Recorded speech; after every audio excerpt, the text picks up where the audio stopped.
नमस्कार, आप देख रहे हैं न्यूज 360। मैं हूं स्वाति रायना। बैंकिंग रिफॉर्म की ओर सरकार ने एक और कदम बढ़ाया है। बैंकों के मर्जर प्रस्तावों को अमली जामा पहनाने के लिए सरकार ने एक मंत्री स्तरीय पैनल का गठन किया है और इस पैनल में रेल मंत्री पीयूष गोयल और रक्षा मंत्री निर्मला सीतारमण होंगे। पैनल की अध्यक्षता खुद वित्त मंत्री अरुण जेटली करेंगे। इससे पहले सरकार ने बैंकों में करीब 2,11,000 करोड़ रुपए डालने का ऐलान किया था और सरकार का यह कहना है कि यह कोशिश बैंकिंग सेक्टर को मजबूत करने की दिशा में की जा रही कोशिशों का ही एक हिस्सा है। मेरे सहयोगी आलोक प्रियदर्शी से ही बात करते हैं। आलोक, सरकार की तमाम योजनाओं में सबसे बड़ा रिफॉर्म बैंकिंग रिफॉर्म को लेकर है। अब जिस पैनल का गठन करने की बात कही गई है उसको लेकर अब किस तरीके से वो आगे बढ़ेगा, कैसे प्लान बनाया जाएगा, क्या स्वरूप रहेगा, ये बताइए। देखिए, जो वित्त मंत्री अरुण जेटली की अध्यक्षता में एक अल्टरनेटिव मैकेनिज्म बनाने की बात की गई है, ये कैबिनेट ने जब इस फैसले को जब कहा था उस वक्त ही कहा गया था कि एक अल्टरनेटिव मैकेनिज्म बनेगा। और जैसा कि हम पहले भी बता चुके हैं कि जो सेकेंड क्वार्टर के जो रिजल्ट्स बैंकों के आने शुरू हुए हैं उसके बाद से सरकार काफी एक तरह से कहें हरकत में आ गई है और सरकार भी इसी बात का इंतजार कर रही थी कि सेकेंड क्वार्टर के रिजल्ट्स को देखकर ही सरकार कंसोलिडेशन और मर्जर पर आगे बढ़ेगी। और जाहिर सी बात है कि अब नतीजे आने शुरू हो गए तो ये पता चल जाएगा कि किस बैंक की आर्थिक स्थिति, उनकी सेहत किस तरह से है। तो उसी मुताबिक बैंकों को मर्जर कंसोलिडेशन के लिए आगे लाया जाएगा। और सरकार की मंशा यही है कि देश में 6-7 मजबूत बैंक होने चाहिए, बड़े बैंक होने चाहिए और उसी की दिशा में काम आगे बढ़ रहा है। एसबीआई के साथ जो 5 उनके एसोसिएट बैंक हैं और भारतीय महिला बैंक है, उसका मर्जर पहले ही अनाउंसमेंट किया जा चुका है। और अब आने वाले दिनों में कौन कौन से बैंकों का मर्जर किया जाएगा, कंसोलिडेशन किस तरह से किया जाएगा, ये अल्टरनेटिव मैकेनिज्म ये बैठक करके ये तय करेगी। तो कुल मिलाकर देखें तो सरकार ने इस तरफ काफी एक तरह से कहें तो गंभीर और ठोस कदम आगे बढ़ा दिया है कंसोलिडेशन मर्जर की तरफ। और जो अल्टरनेटिव मैकेनिज्म है जल्द ही कई सारे बैंक, जिसमें कई सारे बैंकों की लिस्ट में देना बैंक, विजया बैंक, कई सारे बैंक हैं जिनको लेकर हमेशा चर्चा रहती है कि इन सबका कंसोलिडेशन होना है, मर्जर होना है। तो आने वाले दिनों में देखना होगा किस तरह से 6-7 बड़े बैंकों के साथ बाकी के तमाम बैंक हैं उनको मर्जर किया जाएगा और देश में जो 6-7 बड़े बैंकों के साथ जो आर्थिक रिफॉर्म्स, बैंकिंग रिफॉर्म्स को आगे बढ़ाया जाएगा ताकि ये लोग इकोनॉमी को बूस्ट करने में मदद कर सकें। जी, और ये सबसे बड़ा जो मोटिव रहा है सरकार का यही रहा है बैंकिंग रिफॉर्म्स को लेकर। बहुत शुक्रिया आलोक इस पूरी खबर पर और डिटेल्स देने के लिए हमें। इनफैक्ट ये बताएं आपको कि जी बिजनेस एडिटर मिहिर भट्ट के साथ एक्सक्लूसिव बातचीत में नीति आयोग के उपाध्यक्ष राजीव कुमार ने भी कहा कि सरकारी बैंकों में सरकार अपनी हिस्सेदारी घटाकर 26% तक कर देगी। सुनिए। वित्त मंत्री ने साफ कह दिया है कि जब एक बार बैंकों की हालत बेहतर होगी, मतलब ये कि उनका मार्केट कैपिटलाइजेशन इम्प्रूव होना शुरू हो जाएगा, उसके बाद सरकार अपनी जो इक्विटी होल्डिंग है उसको कम करके 52% पे तो अभी ले आएगी, जल्दी ही ले आएगी। और उसके बाद अगर मुझे लगता है जो अगला कदम है कि एक नया कानून बनाना या इस कानून का संशोधन करना कि जिससे कि ये भी जो कि पहले वित्त मंत्रियों ने जिसके बारे में कहा है कि सरकार को अपनी इसमें जो शेयर है वो 26% कर लेना चाहिए, उसका भी कदम मेरे ख्याल में अवश्य उठाया जाएगा। और इन बैंक्स को जितने जो नहीं हैं अभी तक, कुछ तो हैं ही हैं, उनको लिस्ट करने का काम भी उठाया जाएगा। वहीं एयर इंडिया का विनिवेश अगली दिवाली तक हो जाएगा। जी बिजनेस एक्सक्लूसिव बातचीत में नीति आयोग के उपाध्यक्ष राजीव कुमार ने कहा कि सरकार एयर इंडिया के विनिवेश पर तेजी से काम कर रही है और अगली दिवाली तक ये काम पूरा हो जाएगा। एयर इंडिया पे भी काम पूरी तरह से शुरू हो गया है और अब उन्होंने बिड्स मंगा ली हैं कि कौन सरकार की मदद करेगा इस बहुत बड़े काम को करने में। ये बहुत बड़ा काम है, विशाल काम है, इसमें इतनी सारी कंपनीज इन्वॉल्व हैं। तो ये ऐसा नहीं है कि ये मतलब ये बसंत पंचमी तक पूरा हो जाए, इसमें थोड़ा टाइम लगने वाला है। मगर काम शुरू हो गया जो कि कई दशक से हो रहा है मगर होता नहीं था, सिर्फ बात होती थी। पर अगली दिवाली तक हो जाएगा आपको लगता है? मुझे पूरी उम्मीद है। उससे पहले भी हो सकता है। ये इस बात पर निर्भर है कि कितने हमारे निवेशक इसमें इंटरेस्टेड हैं, इसको खरीदने में, और कैसी चीज़ बनती है, इस बात पे है। वही ये भी बताएं नीति आयोग उपाध्यक्ष राजीव कुमार के साथ जी बिजनेस एडिटर मिहिर भट्ट की एक्सक्लूसिव बातचीत आप देख सकते हैं रात को 9:30 बजे सिर्फ जी बिजनेस पर। आगे बढ़ते हैं। सरकारी बैंकों के रिकैपिटलाइजेशन का बड़ा फायदा स्मॉल स्केल इंडस्ट्री को होगा। एमएसएमई मिनिस्टर गिरिराज सिंह ने कहा कि बैंकों को इतनी बड़ी रकम मिलने से स्मॉल स्केल इंडस्ट्री को ज्यादा और काफी आसानी से पैसा मिल पाएगा। गिरिराज सिंह से एक्सक्लूसिव बातचीत की जी मीडिया संवाददाता आलोक प्रियदर्शी ने। बैंक रिकैप के फैसले के बाद से उम्मीद की जा रही है कि एमएसएमई सेक्टर में नई जान आएगी। हमारे साथ बातचीत करने के लिए MSME minister Shri Giriraj Singh ji. Sir, bank recap फैसले का जो हुआ सरकार ने, उसका कितना बड़ा आप पॉजिटिव असर एमएसएमई सेक्टर पर देखें? जो पैसे दिए गए हैं बैंक के लिए, जो वो निश्चित रूप से उसका रिफ्लेक्शन एमएसएमई के क्षेत्र में आएगा और जो एमएसएमई का ग्रोथ है उसमें बढ़ोतरी। वित्त मंत्री जी ने कहा था कि एमएसएमई को प्रायोरिटी लेंडिंग की जाएगी, उनको ज्यादा से ज्यादा पैसा दिया जाएगा, तो उसको क्या कोई फार्मूला आप लोगों ने वर्कआउट किया है? सर देखिए, वो फार्मूला वर्कआउट लगभग हो चुका है।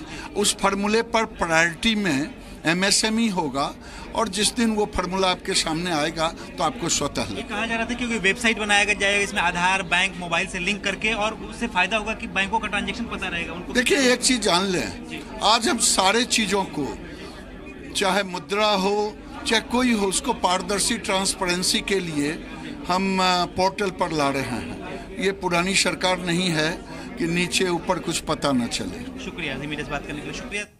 अब कारोबारियों के लिए बहुत जरूरी खबर और राहत भरी भी। जुलाई का रिटर्न भरने की जल्दबाजी करने की आपको जरूरत नहीं है, क्योंकि इसकी डेडलाइन बढ़ा दी गई है और 30 नवंबर अब इसे कर दिया गया है। जुलाई के लिए GSTR-2 अब आप 30 नवंबर तक भर पाएंगे और इसी तरह जुलाई GSTR-3 भरने की तारीख 11 दिसंबर कर दी गई है। पहले ये डेडलाइन 10 नवंबर तक की थी। इस कदम से कारोबारियों को रिटर्न भरने के लिए काफी वक्त भी मिल जाएगा। वहीं जीएसटी में कॉम्पोजिशन स्कीम का दायरा बढ़ सकता है, यानी 1 करोड़ से नीचे टर्नओवर वाले ट्रेडर्स भी इस स्कीम के दायरे में आ सकते हैं। अभी 1 करोड़ तक टर्नओवर होने पर ही जीएसटी देना होता है। असम के वित्त मंत्री हेमंत बिस्वा शर्मा की अध्यक्षता वाले मंत्रियों के समूह ने सिफारिश दी है। इस सिफारिश के मुताबिक कॉम्पोजिशन स्कीम में टर्नओवर कैलकुलेशन का फॉर्मूला बदलना होगा। अगर किसी ट्रेडर का टर्नओवर 1 करोड़ से ज्यादा है, जिसमें एग्जेम्प्टेड यानी छूट प्राप्त चीजों की बिक्री भी शामिल है, तो उस ट्रेडर को 1% जीएसटी देना होगा।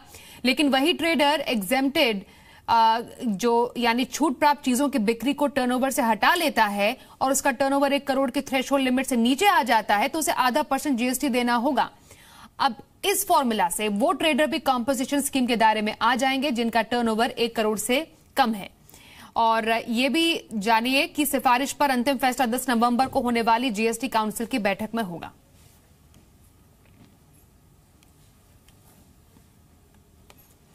आ जाए कुछ नतीजों की बात कर लेते हैं। अब एचडीएफसी के नतीजे आए उम्मीद से बेहतर रहे। दूसरी तिमाही में एचडीएफसी का मुनाफा 15% बढ़कर 2101 करोड़ रुपए हो गया है। पिछले साल इसी तिमाही में एचडीएफसी का मुनाफा 1826 करोड़ रुपए था। एचडीएफसी की आय 8103 करोड़ रुपए से बढ़कर 8760 करोड़ रुपए हो गई है। वहीं तिमाही दर तिमाही आधार पर एचडीएफसी की नेट इंटरेस्ट इनकम में जोरदार उछाल देखने को मिला है। इस तिमाही में ब्याज से आय 2297 करोड़ से बढ़कर 2612 करोड़ रुपए हो गई है। एचडीएफसी की प्रोविजनिंग करीब 11.5% घटी भी है।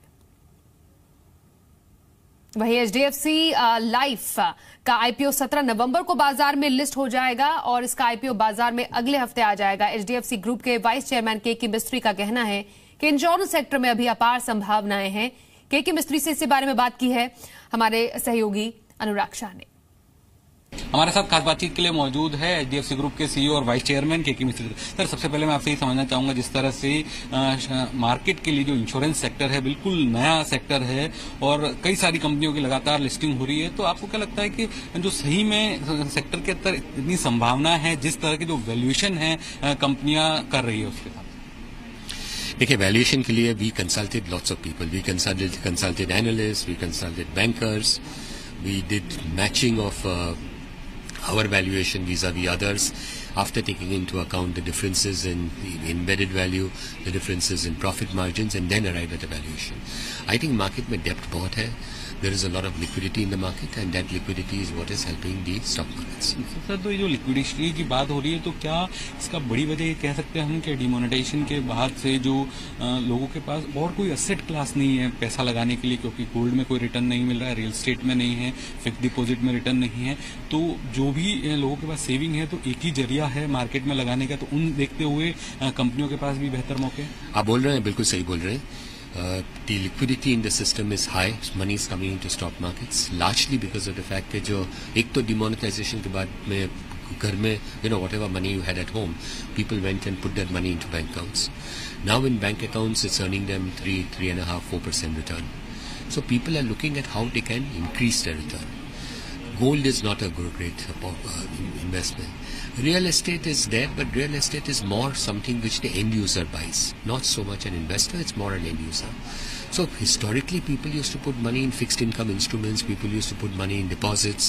Abhi interest rates itne kam ho gaye hain कि deposits and fixed income instruments are not providing that return. So therefore a lot of that money is coming into equity markets, and touch wood, so far equity markets have been delivering a good return. IDFC और Shriram group के बीच deal टूट गई है। दोनों कंपनियों के merger को लेकर कंपनियों के बीच स्वैप रेशो को लेकर राय नहीं बन पाई, वहीं वैल्यूएशन को लेकर भी विवाद था और इसके चलते स्टेक होल्डर्स डील की शर्तों से सहमत नहीं थे। अब इस डील को लेकर 4 महीने से दोनों कंपनियों के बीच बातचीत भी चल रही थी। शेयर मार्केट की अगर बात करें तो आज बाजार रिकॉर्ड स्तर पर बंद हुआ। निफ्टी 10,350 के स्तर के पार भी निकल गया। छोटे मझौले इंडेक्स भी नए रिकॉर्ड स्तर पर बंद हुए। कारोबार खत्म होने पर सेंसेक्स 109 अंक और निफ्टी 41 अंकों की तेजी के साथ बंद हुए। कैपिटल गुड्स, रियल्टी, टेलीकॉम और फार्मा शेयरों में सबसे ज्यादा खरीदारी रही। मेटल और एफएमसीजी को छोड़कर बीएसई के सभी सेक्टोरल इंडेक्स हरे निशान में बंद हुए। और दुनिया भर के किन देशों में कारोबार करना आसान है, कल वर्ल्ड बैंक उन देशों की रैंकिंग जारी करेगा। इस बार सरकार को भारत की रैंकिंग में जबरदस्त सुधार की उम्मीद है। पिछले साल आसान कारोबार के लिहाज से भारत की रैंकिंग 130वें पायदान पर थी।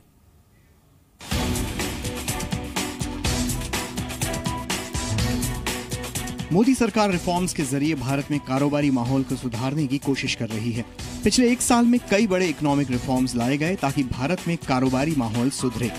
रिफॉर्म से कारोबारी माहौल में कितना सुधार हुआ, इसका खुलासा कल हो जाएगा। वर्ल्ड बैंक कल ईज ऑफ डूइंग बिजनेस पर रिपोर्ट जारी करेगा। मोदी सरकार को इस बार भारत की रैंकिंग में सुधार की उम्मीद है। पिछले साल आसान कारोबारी माहौल के मामले में भारत 130वें पायदान पर था। देश में कारोबारी माहौल सुधारने के लिए मोदी सरकार इस साल कई रिफॉर्म्स लेकर आई। अब आपको बताते हैं कि वो कौन से 3 कारण हैं जिनके दम पर मोदी सरकार को रैंकिंग में सुधार की उम्मीद है। मोदी सरकार इस साल इंसॉल्वेंसी एंड बैंक्रप्सी लॉ लेकर आई है, जिससे भारत में कारोबार को बंद करना आसान हुआ। दूसरा, सरकार ने सबसे बड़े टैक्स रिफॉर्म जीएसटी को लागू किया। इससे पूरे देश में एक टैक्स लागू हो गया और टैक्स टेररिज्म से कारोबारियों को निजात मिली। तीसरा, सरकार ने कारोबार शुरू करने के लिए जरूरी मंजूरियों की प्रक्रिया को आसान बनाया। एफडीआई के मामले में भारत ने चीन को भी पीछे छोड़ा। अब आपको बताते हैं भारत की रैंकिंग बढ़ने से क्या फायदा होगा। ईज ऑफ डूइंग बिजनेस में अगर भारत की रैंकिंग में सुधार होता है तो इसका सीधा फायदा देश की इकोनॉमी को होगा। इससे देश में निवेश का माहौल सुधरेगा, ज्यादा से ज्यादा विदेशी कंपनियां भारत में निवेश करेंगी और निवेश बढ़ने से रोजगार के नए मौके बढ़ेंगे। वर्ल्ड बैंक की इस रिपोर्ट का मोदी सरकार को बेसब्री से इंतजार है। ये रिपोर्ट विपक्ष का मुंह बंद करने के लिए सरकार के लिए बड़ा हथियार साबित होगी। ब्यूरो रिपोर्ट, जी मीडिया।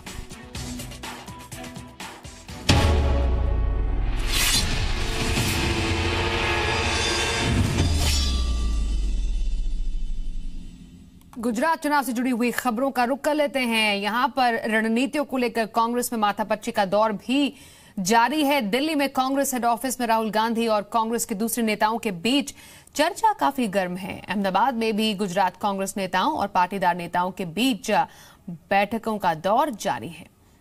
पाटीदार समुदाय ओबीसी कोटे के तहत आरक्षण की मांग कर रहा है। कांग्रेस गुजरात में पाटीदार समुदाय का समर्थन हासिल करने में लगी हुई है। पाटीदार नेता हार्दिक पटेल ने समर्थन के लिए आरक्षण समेत कई मुद्दों की एक लिस्ट भी सौंपी है। गुजरात के सीएम विजय रूपाणी ने हार्दिक पटेल को कांग्रेस को समर्थन लेकर अपना रुख भी साफ करने को कहा है। वहीं दिल्ली में कांग्रेस नेता अशोक गहलोत ने दावा किया कि हार्दिक पटेल से समर्थन को लेकर बात जरूर बन जाएगी।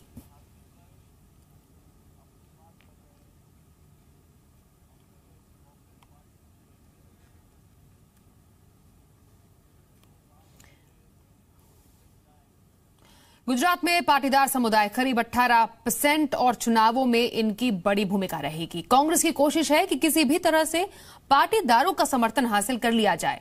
वैसे पारंपरिक तौर पर पाटीदार बीजेपी के साथ रहे हैं, लेकिन चुनाव में पाटीदार का रुख अभी तक साफ नहीं है।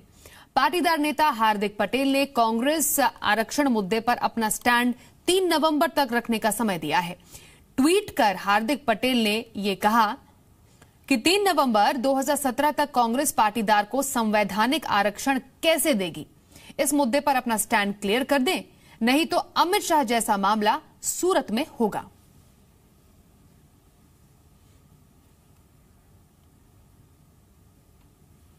ये भी जानिए, कांग्रेस और पाटीदार नेताओं के बीच पहले भी कई दौर की बातचीत हो चुकी है, लेकिन अभी तक सभी मुलाकात बेनतीजा ही रही।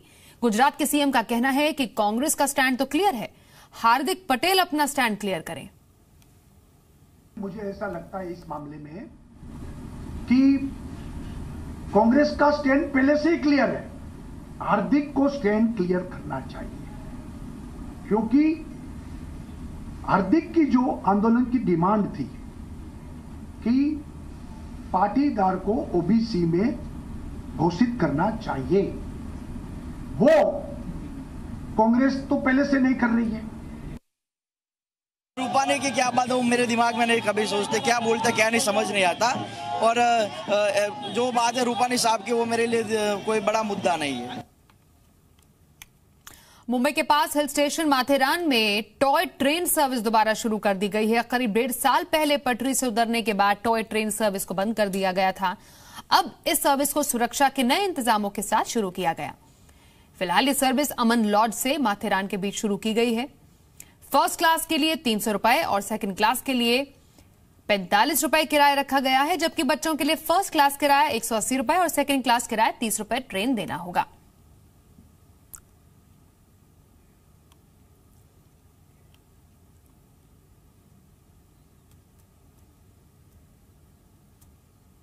एप्पल के संस्थापक स्टीव जॉब्स की BMW स्पोर्ट्स कार $4 लाख यानी करीब 3 करोड़ 60 लाख रुपए में नीलाम होने की उम्मीद है। सौदबाय ऑक्शन हाउस ने बताया है कि ओरेकल के CEO लैरी एलिसन ने स्टीव जॉब्स को BMW Z8 खरीदने की सलाह दी थी। जॉब्स ने अक्टूबर 2000 में BMW Z8 खरीदी थी। साल 2003 तक यह कार जॉब्स के पास ही थी।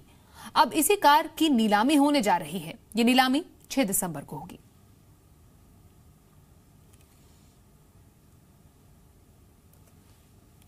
रुक कुछ और खबरों का। रियल एस्टेट कंपनी यूनिटेक के MD संजय चंद्रा की मुश्किलें नहीं खत्म हो रही।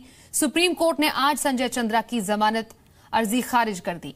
सुप्रीम कोर्ट ने कहा कि यूनिटेक पहले 750 करोड़ रुपए कोर्ट के पास जमा कराए, फिर जमानत पर विचार किया जाएगा। सुप्रीम कोर्ट ने संजय चंद्रा को 31 दिसंबर तक 750 करोड़ रुपए जमा कराने का वक्त दिया है, ताकि वैसे घर खरीदार जो अपना पैसा वापस चाहते हैं उन्हें रिफंड मिल सके। होम बायर्स का पैसा लेने के बावजूद घर नहीं देने के मामले में संजय चंद्रा तिहाड़ जेल में बंद हैं। सुप्रीम कोर्ट ने तिहाड़ जेल प्रशासन को आदेश दिया कि वो संजय चंद्रा को उनकी कंपनी के अधिकारियों, वकीलों और फाइनेंसर से मिलने की व्यवस्था करें, जिससे वो पैसे का इंतजाम कर पाएं। अब मामले की अगली सुनवाई जनवरी के दूसरे हफ्ते में होगी।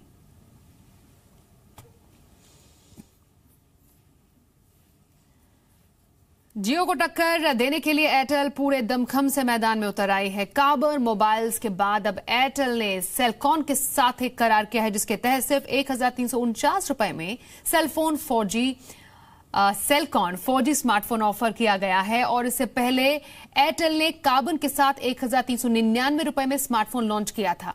दोनों ऑफर जो हैं वो मेरा पहला स्मार्टफोन स्कीम के तहत पेश किए गए हैं।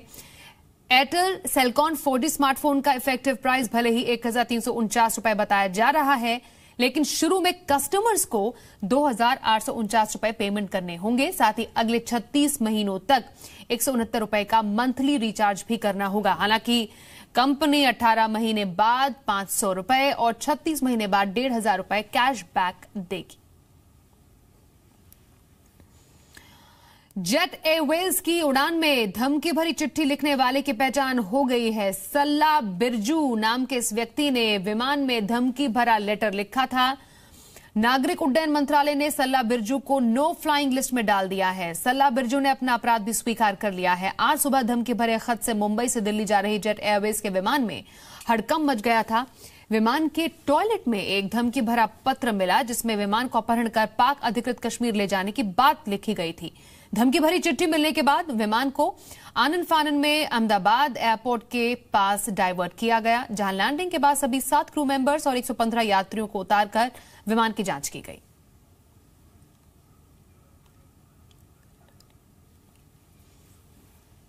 इटली की एयरलाइन एलिटालिया एयरलाइन ने भारत में अपनी सेवाएं आज से फिर शुरू कर दी हैं। 9 साल पहले एलिटालिया एयरलाइन ने भारत में अपनी सेवाएं बंद कर दी थी। आज एक बार फिर से दिल्ली से रोम की फ्लाइट शुरू हो गई है। 24 अक्टूबर 2018 तक पूरे विंटर सीजन एलिटालिया एयरलाइन रोजाना उड़ान भरेगी। It is super important for us. There's many connections between the two countries, both from a leisure point of view and business point of view. From a business point of view, for example, Italy is the 5th country in Europe in terms of international exchange, business exchange with India, with revenues more than $7 billion worth. So it's an important technology and industry partner for us, as well as for tourism. We are two countries which have thousands of years of history, so the Indian leisure traveler can appreciate even more than others the history of our country and vice versa. अब ये भी जानिए कि आने वाले दिनों में AC restaurant में खाना सस्ता हो सकता है। जीएसटी में सुधार के तहत सरकार एसी रेस्टोरेंट पर जीएसटी की दरें घटाने की सोच रही है और दरें घटाने का सीधा फायदा आपको मिलेगा।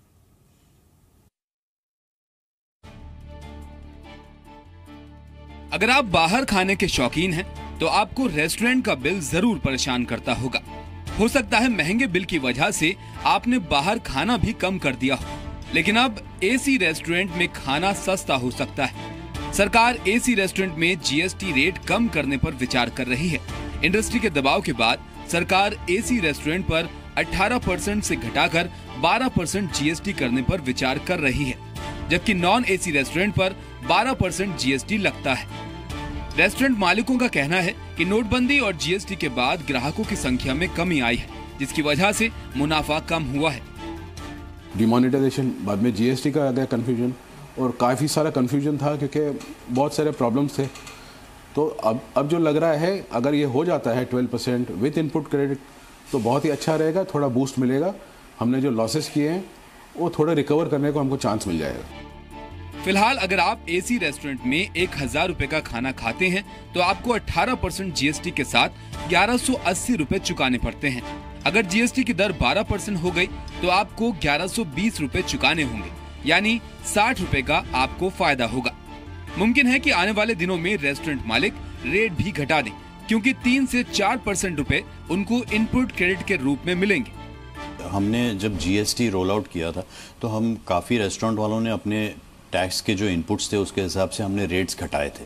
अब ये रेट्स घटाने के कारण यही था कि जो हमें आज बाकी 8 टैक्सेस जो सबस्यूम किए गए हैं इस जीएसटी के अंदर, ये सारे हमें भरने नहीं पड़ रहे हैं। आज हम कंपटीशन बढ़ाना के इंटरेस्ट में भी हैं और रेट्स कम करके कस्टमर्स को बेनिफिट देने में भी हमारी बहुत अच्छी इंटरेस्ट है। एसी रेस्टोरेंट पर अगर जीएसटी रेट कम होता है और रेट भी 3 से 4% तक कम हो जाए, तो 1000 रुपए के बिल पर आपको सीधे 100 रुपए का फायदा हो सकता है। अगर आपने भी बढ़ते टैक्स की वजह से बाहर रेस्टोरेंट में खाना कम कर दिया था या बंद कर दिया था, तो आपके लिए एक अच्छी खबर आई है। जीएसटी काउंसिल रेस्टोरेंट पर 12% टैक्स लगाने पर विचार कर रही है, वो भी इनपुट टैक्स क्रेडिट के साथ। अगर ऐसा हुआ तो आपका पूरा बिल करीबन 10% कम हो जाएगा। कैमरा पर्सन श्रीनिवास के साथ राहुल कुमार, जी मीडिया, मुंबई।